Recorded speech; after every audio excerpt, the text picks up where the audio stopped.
Global standard football tournament Bangladesh হোক, যেহেতু Bangladesh host হয়েছে, আমাদের এখন অনেক বড় অনেকগুলো স্ট্রাইকার কিন্তু বাংলাদেশে স্টার চলে আসছে।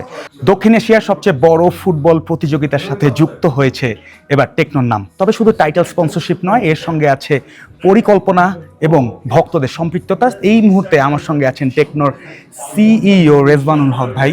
তো রেজওয়ান ভাই, মানে সাফের সাথে দক্ষিণ এশিয়াতে আরও অনেক টুর্নামেন্ট আছে, তো সাফের সাথে কেন যুক্ত হলেন?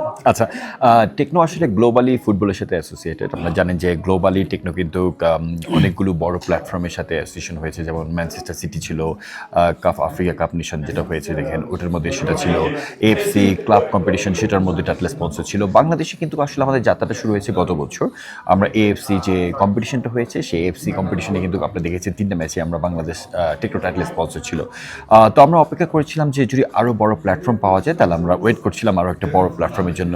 আমি বলবো যে ফর্চুনেটলি যে এই বছর যখন আমাদের কাছে অফারটা আসলো সাফের ব্যাপারে, বাংলাদেশি হতে যাচ্ছে। আপনি জানেন যে অনেক বছর পর বাংলাদেশে সাফ হচ্ছে এবং বাংলাদেশের ফুটবল এখন অনেকটা, আপনি দেখেছেন গত বছর কিন্তু আমরা দেখেছি যে কি এক্সাইটমেন্ট এবং কি passionate about the football. So আমরা এই অপরচুনিটি আসলে পাওয়ার পরই উই ডিসাইডেড যে এবার আমরা সাফের সাথে যাবো এবং টাইটেল স্পন্সরশিপটা নিয়েছি। আপনি বললেন যে গ্লোবাল অনেক স্পন্সরশিপ আপনারা গিয়েছিলেন, বা আমরাও আগে দেখেছি, কিন্তু খুব সম্ভবত বাংলাদেশ ফুটবল ফেডারেশনের সঙ্গে গত 1-2 বছর ধরে আপনাদের সেই সম্পৃক্ততা দেখা যাচ্ছে। সেটা কি হামজা চৌধুরী আসার কারণে একটা ইফেক্ট কি পড়েছে কিনা? সত্যি কথা বলতে আমার কাছে মনে হয় অফকোর্স হামজার ইনক্লুশনের পরে আপনি দেখবেন বাংলাদেশের ফুটবলে কিন্তু আমি বলবো যে অনেকটা পরিবর্তন আসছে। স্পেশালি আমি বলবো যে গত বছর আমরা যখন প্রথম ম্যাচটা নিয়েছিলাম সিঙ্গাপুরের সাথে এফসি কোয়ালিফাইং ম্যাচে, সেই সময়টা আমরা কিন্তু এক্সপেক্ট করিনি যে এত আমরা এক্সাইটমেন্ট পাবো এবং এত দেখবো যে সাপোর্টার আসবে মাঠের মধ্যে, সেটা কিন্তু অনেক বড় ছিল। সো আমি বলবো যে সেদিক থেকে we saw the very good successful. এবং অন দ্য আদার আমি বলবো যে আমরা যখন বাফুফের সাথে এটা নিয়েছি, দ্য ওয়ে দে কোঅর্ডিনেশন আজ এবং কোঅপারেশন আমাদের কাছে ছিল, ইট ওয়াজ অ্যামেজিং। সো আসলে ওই এক্সপিরিয়েন্স থেকে উই ডিসাইডেড যে আমরা এক্সপেক্ট করছি যে সাপও আমরা সেই ধরনের একটা সাপোর্ট পাবো এবং ইনশাল্লাহ আমি এক্সপেক্ট করছি যে it will be A one kind of historic tournament. যে সাফের যে আমরা দেখতাম সচরাচর যে সাফটা হচ্ছিল, আমার মনে হয় এইবার থেকে সাফের আমরা অন্যরকম রূপ দেখতে পাবো। মানে এটা নিয়ে কি আপনাদের আরো বড় কোনো পরিকল্পনা আছে, নাকি এইবারই শেষ? না, বেসিক্যালি টেকনো, আপনি জানেন যে টেকনো একটা স্লোগান আছে, স্টপ এট নাথিং, এবং গ্লোবালি কিন্তু স্টপ এট নাথিং মানে you understand the passionate about to achieve anything, stop at nothing. So ওই স্টপ এট নাথিং স্লোগানের সাথে আমরা দেখেছি যে ফুটবলের সাথে কিন্তু একটা কোরিলেশন আছে, এবং আমরা যে ফুটবলের মার্কেটিংটা করি সেটা কিন্তু আমাদের ওই স্টপ এট নাথিং এর যে বিলিফটা সেটা থেকে আসা। এবং আমাদের ইচ্ছা হচ্ছে বাংলাদেশের ফুটবলের সাথে থাকা এবং ফুটবলের যে প্যাশনটা আমরা দেখতে পাচ্ছি এবং ফুটবলকে একটা অন্য লেভেলে নিয়ে যাওয়ার জন্য যে ধরনের পৃষ্ঠপোষকতা, যে ধরনের কোঅপারেশনটা দরকার ব্র্যান্ড থেকে, আমরা চেষ্টা করব থাকার জন্য। বাট উই ডোন্ট নো আসলে আমরা কতটুকু বুঝতে পারবো। বাট ফ্রম ব্র্যান্ড সাইড আমাদের এক্সপেকটেশন আছে যে আমরা ফুটবল নিয়ে কাজ করার। যেহেতু বললেন যে ফুটবল নিয়ে কাজ করতে চান, মাঠে হয়তো আমরা টেকনোর নাম দেখতে পারবো, লোগো দেখতে পারবো, মাঠের বাইরে কি আপনারা ফ্যানদের জন্য কোনো আয়োজন করবেন, ফ্যান জোন অথবা যে কোনো কিছু? জি, আমরা আসলে এবারে সাফটাকে ইচ্ছা আছে যে গ্লোবাল স্ট্যান্ডার্ডে যে একটা ফুটবল টুর্নামেন্ট হয় সেই জায়গাটাকে নিয়ে যাওয়া। আপনার শুধুমাত্র মাঠের মধ্যে, আপনি জানেন যে মাঠে আমাদের কিন্তু লিমিটেশন আছে এবং যে সাপোর্টার আসে খুব বেশি সাপোর্ট আসে না। মোর দেন 180 মিলিয়ন পিপলের যে দেশ, সেখানে কিন্তু ওই স্টেডিয়ামের ধারণ ক্ষমতা কিন্তু অনেক কম। আমরা দেখেছি যে গত ম্যাচেও কিন্তু স্টেডিয়ামের মধ্যে থেকে বাইরের লোকজন অনেক বেশি অপেক্ষা করছিলাম ম্যাচটাকে দেখার জন্য। এবার আমরা সাফের সাথে কথা বলেছি, আমরা যদি সাফের থেকে সাপোর্ট পাই এবং বাফুফে থেকে সাপোর্ট পাই, আমাদের ইচ্ছা আছে বাংলাদেশে অনেক জায়গায় ফ্যান জোন করার। এবং আমরা গ্লোবালি যে স্ট্যান্ডার্ড, আপনি ফিফা পেটিন আগে দেখেছেন যে বিভিন্ন দেশে ফিফা জোনে কিন্তু আপনার যে ফুটবল লাভার ওখানে সবাই দেখেছে। সো ফ্যান জোনে আমাদের এবার ইচ্ছা আছে কাজ করার। যদি আমরা সেরকম সাপোর্ট পাই, আমাদেরও ফ্যান জোন করার ইচ্ছা আছে। শুধু ফ্যান জোন না, আমরা চেষ্টা করছি, আপনি জানেন একটা লম্বা সময় পেয়েছি আমরা, এখন কিন্তু আপনি জানেন অগস্ট মাস, তারপরে ম্যাচ হবে নভেম্বরে, প্রায় এখানে 3-4 মান্থস আছে। আমরা চেষ্টা করছি যে এই যে প্যাশনটা, এই যে এক্সাইটমেন্টটা, যে একটা ম্যাচ হবে বাংলাদেশে, সাফ হবে বাংলাদেশে, সেই জায়গাটাকে ধরে রাখার জন্য কাস্টমারদেরকে নিয়ে, শুধুমাত্র টেকনো কাস্টমার না, আমরা চেষ্টা করছি যে ফুটবল লাভার যারা আছে, ফুটবল প্যাশনের যারা আছে, তাদেরকে নিয়েও কাজ করার ইচ্ছা আছে। Actually A customer who is not a customer is a potential customer, সেটার কথাই হয়তো বলছিলেন রেজওয়ান ভাই। আমার কাছে আপনার প্রশ্ন, যে এই যে কাস্টমার আপনারা আনবেন, আপনাদের কিছু একটা লাভ তো হবে, তার কিছু অংশ কি ফুটবলের উন্নয়নের জন্য হবে নাকি? আচ্ছা, এই মুহূর্তে কিন্তু আমরা আসলে বেসিক্যালি আমাদের পুরো ফুটবলের যে মার্কেটিং এবং ব্র্যান্ডিং এর সাথে আমরা কাজ করছি। আমি বলছিলাম যে আমরা অপরচুনিটি খুঁজছিলাম যে ফুটবল শুধু আপনি জানেন যে একটা স্পন্সর থেকে শুধুমাত্র একটা ম্যাচ, একটা টাইটেল স্পন্সরের মধ্যে সীমাবদ্ধ থাকে না। যখন কোনো একটা ভিশন থাকে, সেখানেও চেষ্টা করা যায় সেই ভিশনে কোনো ডেভেলপমেন্টে যদি কাজ করা যায়। আমরা যদি দেখি যে কোনো একটা ভালো প্ল্যাটফর্ম পেয়েছি, যেখানে ফুটবলের একটা ডেভেলপমেন্টের একটা স্টেপ আছে, যেখান থেকে আপনি জানেন যে বাংলাদেশে কিন্তু ওই ডেভেলপমেন্ট নিয়ে কাজ করা কিন্তু ওরকম নেই। সো আমরা গ্লোবালি অনেক জায়গায় দেখেছি ফুটবল ডেভেলপমেন্ট নিয়ে অনেক ধরনের প্ল্যাটফর্ম আছে এবং সেখানে কিন্তু বড় বড় ব্র্যান্ডরা স্পন্সরশিপ করে থাকে। সো আমার কাছে মনে হয় যদি এরকম কোনো অপরচুনিটি আমাদের কাছে আছে, খুব ভালো প্রপোজাল আছে, আমাদের ব্র্যান্ড থেকে ইচ্ছা আছে কাজ করার। যেহেতু বললেন ব্র্যান্ড থেকে ইচ্ছা আছে, আর আপনি নিজেও বললেন যে হামজা অনেক বড় একটা ইনক্লুশন, কিন্তু এই সাফে হামজার অন্তর্ভুক্তি নিয়ে বিভিন্ন ধরনের প্রশ্ন বা আলোচনা হচ্ছে, সেটা নিয়ে কি আপনারা কিছুটা কনসার্ন, বা সেটা নিয়ে কি সাফের সাথে আপনাদের কথা হয়েছে অ্যাজ এ স্পন্সর, বা বাফুফের সাথে কি কথা হয়েছে?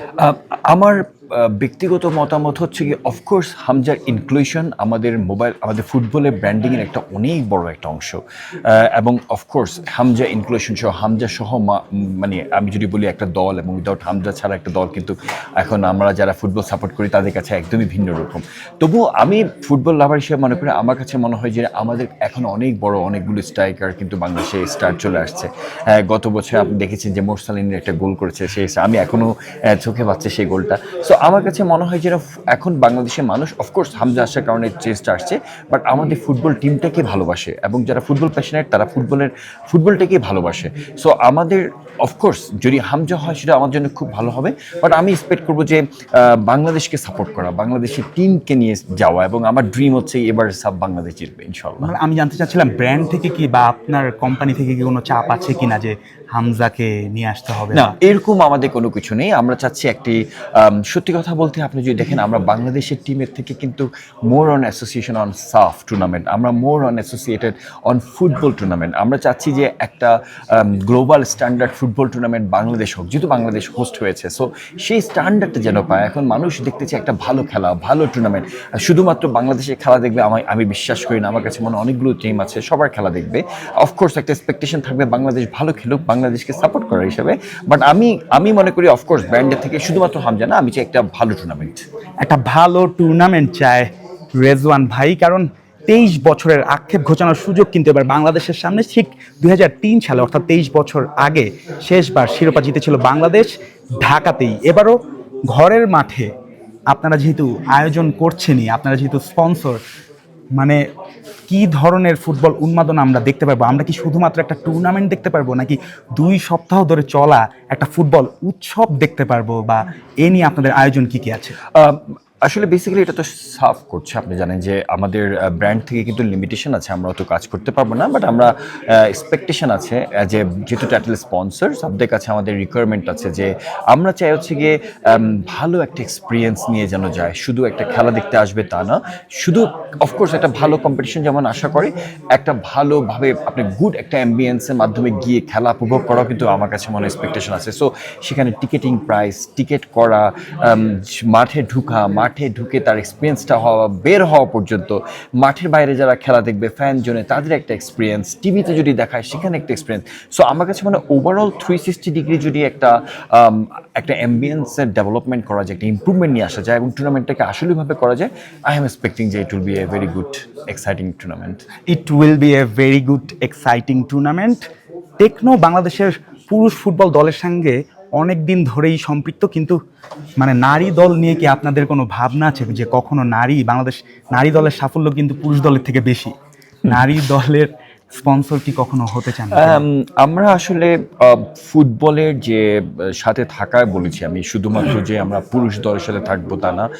টেকনো বাংলাদেশে অনেক দিন আগে কিন্তু আন্ডার 17 নিয়েও একটা কাজ করেছে। আমি জানি না আপনি দেখেছেন কিনা, ইউনিলিভারের একটা ছিল প্রোগ্রাম, সেখানে কিন্তু টেকনো ছিল যে আন্ডার 17 কম্পিটিশনে। সো আমরা নারী দল পুরুষ দল সেরকম না, আমরা ফুটবল নিয়ে থাকতে চাই। আসলে ফুটবলের যতগুলো ভালো প্ল্যাটফর্ম আমরা দেখবো ব্র্যান্ড থেকে, আমরা সেটার সাথে অ্যাসোসিয়েট হওয়ার ইচ্ছা আছে। সবশেষ বলতে চাই যে মানে বাংলাদেশ দলের জন্য আপনি ক্যামেরার দিকে তাকিয়ে যদি কোনো শুভকামনা জানাতে চান। Of course as a Bangladeshi, as a football passionate এবং অ্যাজ এ আমি বলবো যে ফুটবলের ফ্যান এবং বাংলাদেশের ফ্যান হিসেবে আমি এক্সপেক্টিং যে বাংলাদেশ ইনশাআল্লাহ এবারে সাফ চ্যাম্পিয়ন হবে। টেকনোর সাথে সাফের মিলেছে হাত, হামজারা কি উপভোগ করবে সেই ফাইনালের রাত, সেটাই দেখা যাবে মাঠের খেলায়। জুবায়ের নূর, থিম্পু, ভুটান, ৭১।